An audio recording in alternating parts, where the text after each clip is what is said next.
Gentlemen, the subject of these lectures is the philosophical history of the world.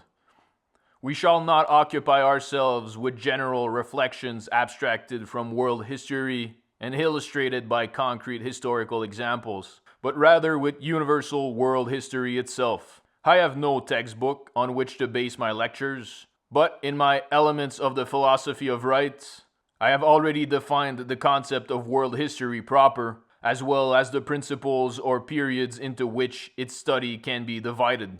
This work should enable you to gain at least an abstract knowledge of those moments of world history with which we shall be concerned here.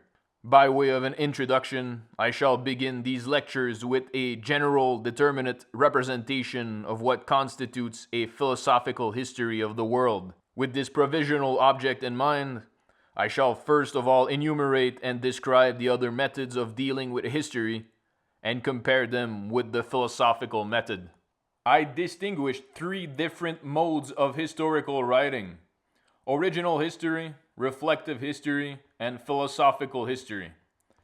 As to the first mode, the mention of a few names should give a definite picture of what I mean. Herodotus, Thucydides, And their like belong to this class. That is, to the class of historians who have themselves witnessed, experienced, and lived through the deeds, events, and situations they describe, who have themselves participated in these events and in the spirit which informed them.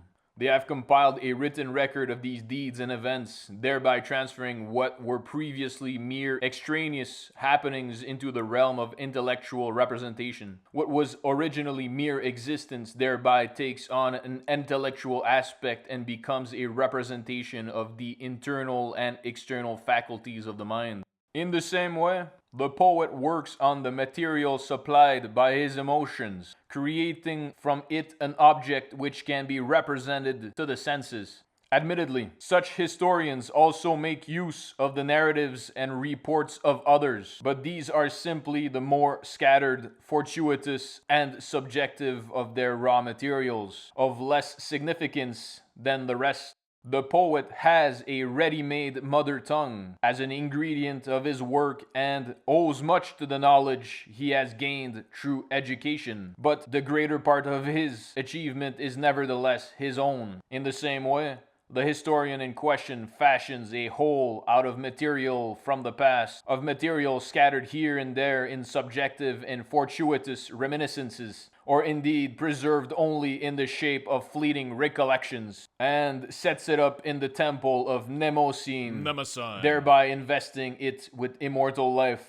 Such historians transplant the past into a better and more exalted soil than the soil of transience in which it grew, into the realm of the departed but now immortal spirits, as the ancients describe their Elysium, so that their heroes now perform forever the deeds they performed but once while they lived. From this category of original history, I would exclude all legends, folk songs, traditions, and poems. For legends and traditions are but obscure records of actual events, and are accordingly the product of nations, or parts of them, whose consciousness is still obscure. But I shall return later to the relationship between nations and their history. Nations whose consciousness is obscure, or the obscure history of such nations, are at any rate not the object of the philosophical history of the world, whose end is to attain knowledge of the idea in history. The spirits of those nations which have become conscious of their inherent principle, and have become aware of what they are and of what their actions signify, are its object. We shall later examine the relationship between historia and res gestae. The real objective history of a nation cannot be said to have begun until it possesses a written historical record. A culture which does not yet have a history has made no real cultural progress, and this applies to the pretended history of India over 3,500 years. Such original historians then transmute the events, deeds, and situations they have witnessed into a work of representational thinking for the representational faculty. Several conclusions follow directly from this. The content of such historical narratives cannot therefore be very comprehensive in scope. Their proper subject matter includes all that is of living and immediate interest in the personal experiences and external environment of men. The author describes events in which he has himself played some part, or which he has at least witnessed as a contemporary. He covers short periods of time and depicts individual human beings and events. He works from the immediate intuitions of his experience, assembling a series of separate, unreflected elements into a composite picture in order to give to posterity a representation as determinate as that which he experienced through his own intuition or through the intuitive narrative of someone else. With historians of this kind, the author's personal development and the events on which his work is based, or the spirit of the writer and the spirit of the actions he relates, are one and the same. His first concern, therefore, will not be to reflect upon his subject, for he is immersed in the spirit of the events he describes, and does not rise above it to reflect upon it. This unity of author and events also means that if the historian lives in an age in which the social classes have become more clearly differentiated, and in which the culture and maxims of each individual are related to his social class, he will himself have to belong to the class of statesmen, generals, and the like, whose aims, intentions, and deeds are part of the political world he describes. When the spirit of events is fully developed, it becomes aware of itself. One of the main characteristics of its life and activity is its consciousness and its own ends and interests, and of the principles which underlie them. And another is the way in which it interprets itself to others and acts on their powers of representation in order to manipulate their will. Speeches are actions among human beings. Indeed, they are extremely important and momentous actions. Admittedly, one often hears those whose utterances have been badly received protesting that what they said was only words. If they are right in this judgment, they must certainly be pronounced not guilty. For words which are no more than words are merely empty chatter, which at least has the advantage of being innocuous. But speeches on a national or international plane, issuing from nations themselves or from their sovereigns, are actions, and as such are an essential object of history, and particularly of earlier history. The writer, then, does not depict and interpret this consciousness by means of personal reflections. On the contrary, he must allow the individuals and nations themselves to express their aspirations and their awareness of what their aspirations are. He has no need to explain their motives and emotions on his own initiative, or to assimilate them into his personal consciousness. He does not put his words or those of others in their mouths, and even if he does enlarge on what they originally said, the substance of his narrative and his own culture and consciousness are in equal measure the substance and consciousness of those whose words he renders. In the work of Thucydides, we read the speeches of Pericles, the truest, noblest, and most profoundly cultured of statesmen, and those of other orators, national ambassadors, etc. In their speeches, these men express the maxims of their nation and of their own personality, their consciousness of their political position and of their moral and spiritual nature. and the principle which underlie their designs and conduct. The historian has left himself little or no room for personal reflections, and what he makes his characters say is not the expression of an alien consciousness projected into them, but of their own culture and consciousness. Anyone who seeks to study the substance of history, the spirit of nations, to live in it and with it, must immerse himself in such original historians and spend much time on them. Indeed, it is impossible to spend too long on them, for the history of a nation or government, as they relate it, comes to us fresh, alive, and at first hand. Anyone whose aim is simply to enjoy history, and not to become a learned historian, can afford to limit himself almost entirely to the works of these writers, Thucydides and Pericles. And besides, such historians are not as common as one might suppose. I have already mentioned Herodotus, the father, the originator of history, and at the same time the greatest historian, and Thucydides. They are both to be admired for their naivety. Xenophon's Anabasis is an equally original work. Polybius's Caesar's Commentaries are also a masterpiece of great simplicity, the product of a mighty spirit. But such works are not the exclusive prerogative of antiquity. For a nation to possess such historians, it must not only enjoy a high level of culture, it must also have a culture which is not just the isolated privilege of clerics, scholars, and the like, but which is shared by the leaders of the state and of the armed forces. In the Middle Ages, for example, there were plenty of naive chroniclers, but they were monks rather than statesmen. Admittedly, there were learned bishops among them who had been at the center of affairs and were familiar with the business of state, and who were therefore themselves statesmen. But in other respects, there was no fully developed political consciousness. In modern times, all this has changed. Our culture is such that all events are at once recorded and transformed directly into historical representations.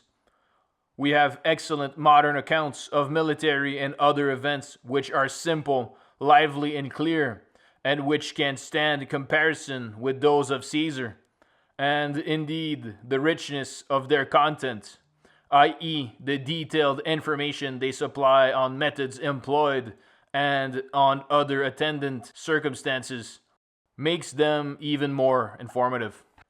Works of this kind include numerous French memoirs. Many of them are lively enough, but full of trivialities and anecdotes. Their content and sphere of reference are petty. Many others, however, are not only lively, but also written by men of great ability and set in a grander and more interesting context. The memoirs of Cardinal de Retz are a masterpiece of this kind. In Germany, such masterpieces by writers who themselves took part in the events they describe are rare, although Frederick the Great's Histoire de mon temps is in some ways a notable exception. It is not enough for the writer to have been a contemporary of such events, or to have witnessed them at first hand and had the opportunity to obtain reliable information about them. The writer must himself be of the same rank, circle, attitudes, mentality, and culture as those whose actions he describes. Only from an elevated position can one view the subject properly and see everything in its correct place, but not if one squints up at it from the narrow confines of some moral dogma or other restrictive system. In the present age, it is even more imperative for us to free ourselves from the restrictive attitudes of our social class and to let those on whom the authority of the state and the power of government rests speak for themselves. For those classes which are more or less excluded from political activity console themselves with moral principles which they use to compensate for their position and to set themselves up as superior to the higher classes. In short, they do not leave their own circumscribed province. The second mode of history may be called reflective. It covers more than just those events which were actually present to the writer. It depicts not only what was present and alive in this or that age, but that which is present in spirit, so that its object is in fact the past as a whole. It is practiced by a wide variety of writers, indeed, by all those whom we generally call historians. The most important thing about it is the way in which it treats the historical material, for the writer approaches it in his own spirit, which is different from the spirit of the object itself. Everything, therefore, depends on the maxims, ideas, and principles which the author applies both to the content of his work, i.e., to the motives behind the actions and events he describes, and to the form of his narrative. Here in Germany, this reflective history and the skill with which it is practiced varies greatly. Each historian has his own peculiar aims and idiosyncrasies. The English and French, as a rule, know how history should be written, much more than the Germans. They share the attitudes of a common culture, whereas with us, each writer laboriously works out his individual point of view. For this reason, the English and French have excellent historians. But here in Germany, if one looks at reviews of historical works over the last 10 or 20 years, one finds that nearly every review begins with an individual theory of how history should be written, a theory which the reviewer sets up against that of the historian he is discussing. We are still in the position of continually struggling to find out how to write history. There is always a demand for complete surveys of the history of a nation or country, or indeed of the world in general. And to satisfy this demand, history books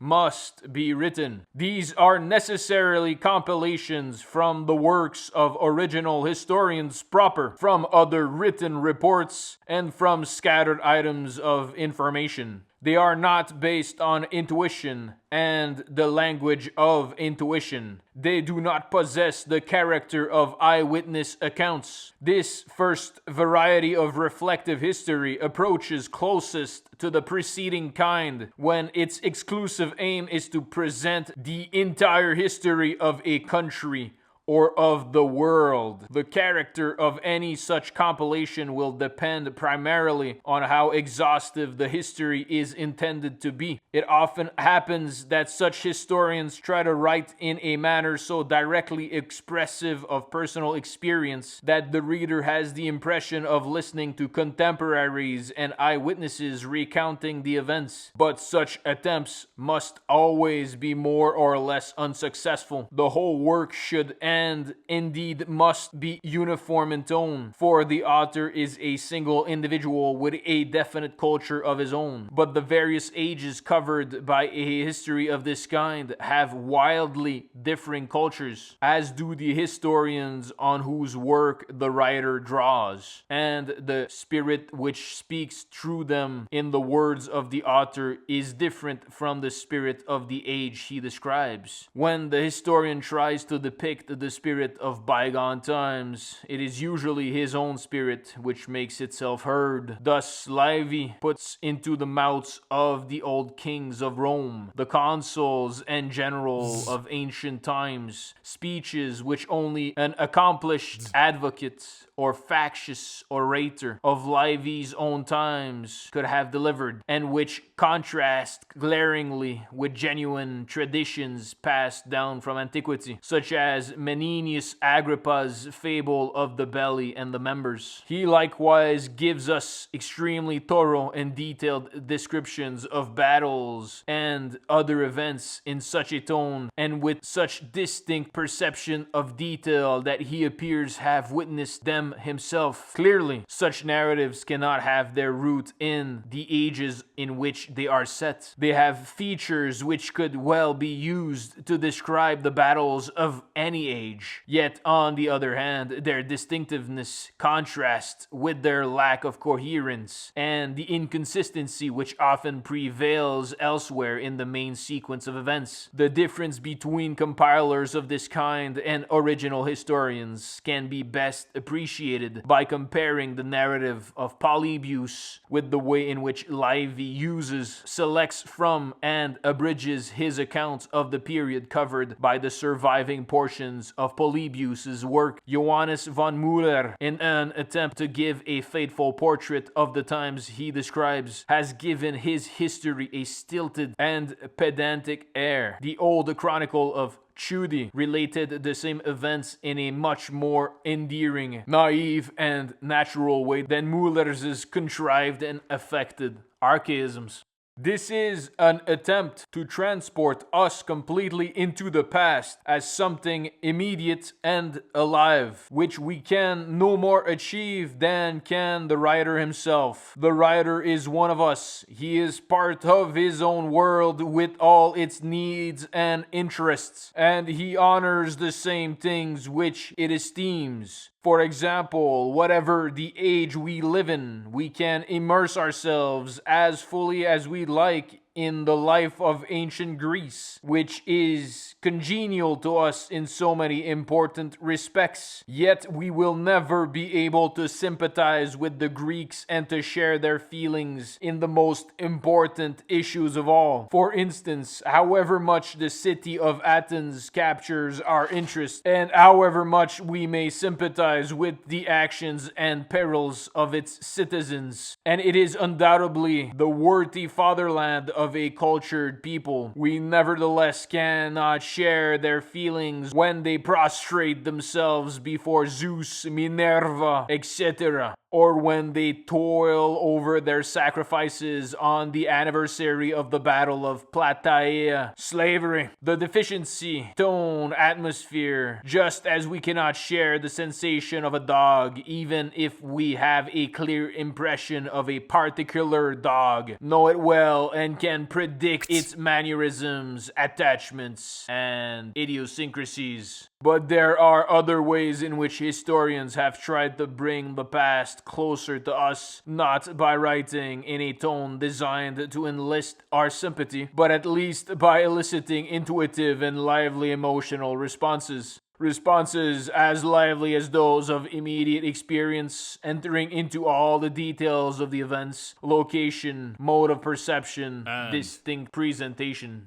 This kind of thing inevitably happens with any historical work which tries to cover long periods or indeed the whole of world history. It is compelled to dispense more or less with individual accounts of reality and to make do with abstractions, summaries, and abridgments. This means not only that many events and actions must be omitted, but also that thought or understanding, the most effective means of abridgment, must intervene. For example, a battle was fought, a great victory was won, a town was unsuccessfully besieged, and so on. A battle, a great victory, a siege. These are all general representations which condense a complex individual whole into a simple specification for the faculty of representation. If we are told that at the beginning of the Peloponnesian War, Plataea was besieged besieged over a long period by the Spartans, and that after some of the inhabitants had fled, the town was taken and the remaining citizens executed. This is a short summary of what Thucydides describes in full with so much interest and in so much detail. And the same applies if we are told that an Athenian expedition to Sicily came to an unfortunate end. But as I have already observed,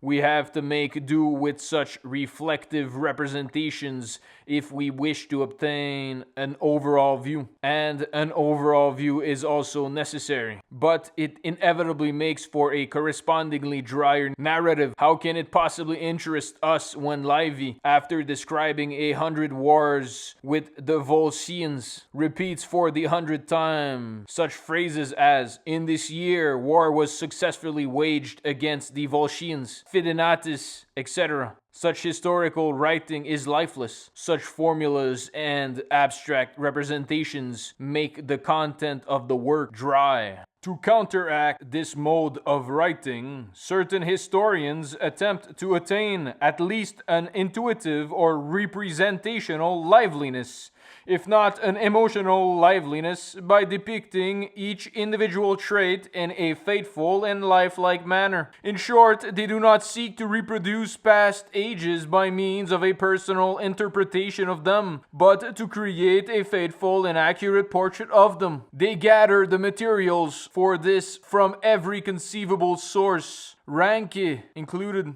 a motley assortment of details, petty interests, actions of soldiers, private affairs, which have no influence on political interests. They are incapable of recognizing a whole, a general design, a series of individual characteristics, as in one of Walter Scott's novel, collected from every quarter, painstakingly and laboriously assembled, characteristics drawn from historical writings, correspondence, and chronicles. Such a procedure involves us in numerous fortuitous details, which are historically no doubt authentic, yet the main interest is in no way clarified by them, but rather confused, and thus it is immaterial whether such and such a soldier called precisely the same effect. They ought to leave this sort of thing to Walter Scott's novels, this detailed portraiture incorporating all the minutiae of the age in which the deeds and fortunes of a single individual constitute the works is so futile interest and wholly particular matters are all put forward as equally important. But in works which portray the central interests of states, such particulars of individual lives disappear altogether. Each single trait should be characteristic and of significance for the spirit of the age. The work should be executed in a grander and worthier manner, so that the political deeds, actions, and situations themselves come to the forefront, and matters of universal interest are depicted in a determinate form. The first variety of reflective history leads directly to the second, i.e., to pragmatic history. This second variety actually has no specific name. Nevertheless, it is the end to which historians in general aspire, namely to provide a fully developed impression of a past age and its life. For if we have no such totality before us and have no living experience of it, but are dealing instead with a reflective world, i.e. with a past stage in the spirit, interest, and culture of the society in question, we at once feel the need for a present. This present is not to be found in history. It arises out of the insights of the understanding, the subjective activity and efforts of the mind itself. The external aspect of the events is pale and wan. Their end, the state, the fatherland, their meaning, their inner continuity, the universal aspect of their inner relationships is what endures, for it is as valid and present now as it was in the past and always will be. Every state is an end in itself, external self-preservation. Its internal development and evolution follow a necessary progression whereby the rational, i.e. justice and the consolidation of freedom, gradually emerges. It is a system of institutions. As a system, the Constitution, its content likewise, through which the true interest of the state becomes conscious and fight their way to reality. In every advance which the object makes, there is not only an external coherence and necessary continuity, there is also a necessity at work within the object itself, within the concept. This is the true substance of history. For example, a modern state, the history of the Holy Roman Empire, great individuals or great individual events, the French Revolution, any great necessity. This is the object and end of the historian, but also the end pursued by the nation, by the age itself. Everything is related to this. Such pragmatic reflections, although highly abstract, thus indeed belong to the present and should animate the records of the past and fill them with the life of today. Whether such reflections are in fact interesting and enlivening depends on the spirit of the writer itself. The worst kind of pragmatic historian is the petty psychologist who looks for subjective motives, deriving these not from a concept but from particular inclinations and passions, and who does not regard the object itself as the effective motive force. Then there is the moralizing pragmatist, who is also a compiler but one who sporadically awakens from his weary ramblings to other edifying Christian reflections, attacking events and individuals in the flank with his moral onslaughts and throwing in an edifying thought, a word of exhortation, a moral doctrine, or the like.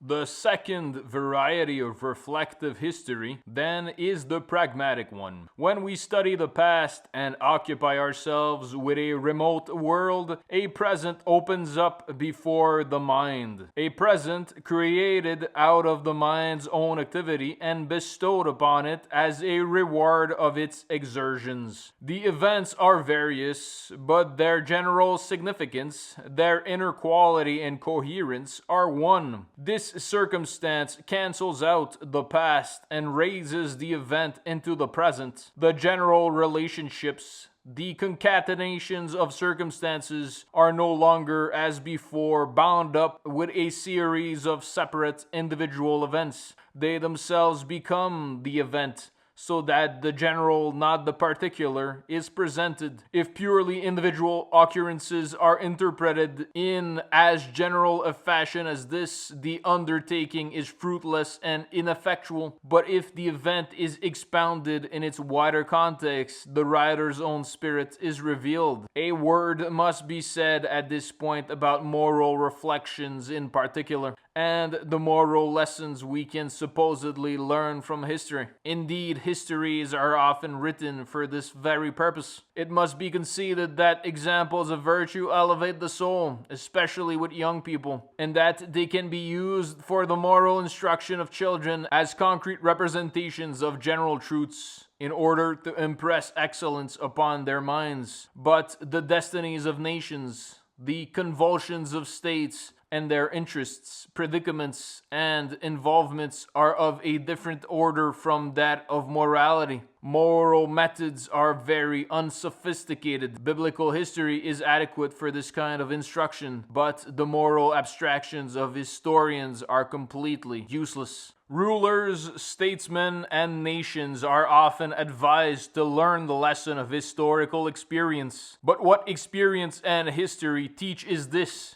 that nations and governments have never learned anything from history or acted upon any lessons they might have drawn from it. Each age and each nation finds itself in such peculiar circumstances, in such a unique situation, that it can and must make decisions with reference to itself alone, and only the great individual can decide what the right course is. Amid the pressure of great events, a general principle is of no help, and it is not enough to look back on similar situations in the past, for pale recollections are powerless before the stress of the moment, and impotent before the life and freedom of the present. The instruction to be gained from history is not to be found in any reflections we may base on it. No two instances are exactly alike. They are never sufficiently identical for us to say that what was best on one occasion will also be best on another. Each nation has its own problems, and there is no need to look to history to discover the correct course. In this respect, there is nothing so insipid as the constant appeals to Greek and Roman precedents we hear so often, as for example during the French Revolution. Nothing could be more different than the character of those nations and that of our time. Johannes von Müller, in his General History and his History of the Swiss Confederation, had moral aims of this sort in mind, and laid down appropriate doctrines for the instruction of princes, governments, and nations, particularly for the Swiss. He compiled his own collection of maxims and reflections, and he frequently mentions in his correspondence the exact number of reflections he has managed to put together in a given week. He then proceeded to pepper his narrative at will with his sayings, but they can only come to life when they are applied to a concrete instance. His thoughts are very superficial, he thus becomes tedious, and this portion of his work certainly cannot be classed as his greatest achievement. Reflections must be concrete. Only a thorough, open-minded, comprehensive view of historical situations and a profound sense for the idea and its realization in history can endow such reflections with truth and interest. This is the case with Montesquieu's Spirit of Laws, which is both thorough and profound. Accordingly, one reflective history gives way to another. Each writer has the same materials before him, each believes himself capable of arranging them and of fashioning a work out of them, and each will infuse his own spirit into them in the guise of the spirit of the age he depicts. This has produced a general reaction against such reflective histories, and readers have often turned back to precise descriptions which look at an event from every possible angle. These are certainly not without value, but they usually consist only of raw materials. We Germans are content with this, but the French show particular ingenuity in creating an imaginary present and in relating the past to the present situation. The third kind of reflective history is critical history. It deserves to be mentioned since it is the principal method employed at present by historians in Germany. It does not constitute history as such, but rather the history of history. It evaluates historical narratives and examines their authenticity and credibility. For example, Niebuhr's Roman history is written in this manner. Its distinguishing characteristic and intention are to be found not so much in the subjects it deals with, but rather in the acuteness with which the writer wrests new information from the narratives he examines. He scrutinizes every circumstance to test the credibility of the whole. The French have done much thorough and discriminating work in this field. They have not claimed, however, that this critical procedure is itself a form of history, but have presented their judgments in the form of critical treatises. Here in Germany, the so-called higher criticism has invaded not only the whole realm of literary studies, but also that of historical writing, in which by abandoning the basic task of history, i.e. judicious historical studies, writers have left the way open for the most arbitrary ideas and combinations. This higher criticism has been the pretext for introducing all the unhistorical monstrosities a vain imagination could suggest. It too is a method to bring a present into the past, namely by substituting subjective fancies for historical data, fancies which are considered the more excellent the bolder they are. That is, the less they have to substantiate them, the scantier the details on which they are based, and the more widely they diverge from the best established facts of history. The last kind of reflective history is specialized history. It can readily be recognized by its fragmentary and particular character, for it selects a single general perspective, for instance, the history of art, of law, or of religion, for the wider context, i.e., from the whole of national life. It is admittedly abstract, but since its perspectives are general, it also provides a point of transition to the philosophical history of the world. When we form a picture of a nation, our faculty of representation commands a wider range of perspectives than the ancients could encompass, for we realize that spiritual determinants must also be taken into consideration. Such general perspectives include the history of art, of religion, of learning, constitutions, law, property relations, and navigation.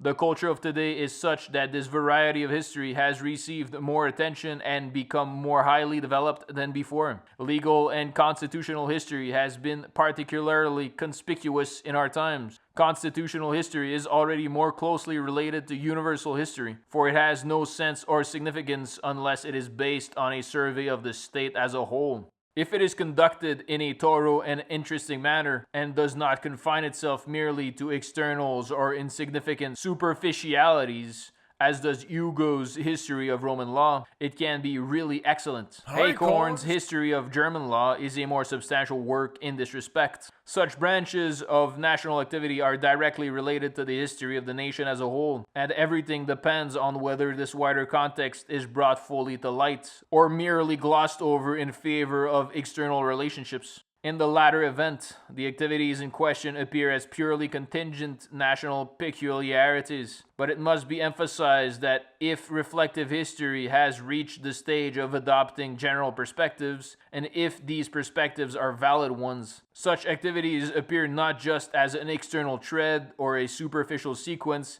but as the inward guiding spirit of the events and deeds themselves. The third kind of history, the philosophical history of the world, is related to this last variety of reflective history in that it also adopts a general perspective, but without focusing on a single aspect, abstracted from national life to the exclusion of the rest. The general perspective of philosophical world history is not abstractly general, but concrete and absolutely present. For it is the spirit which is eternally present to itself and for which there is no past. Or it is the idea. Just like Mercury, the guide of departed souls, the idea is truly the leader of nations and of the world. It is the spirit with its rational and necessary will, which has directed and continues to direct the events of world history.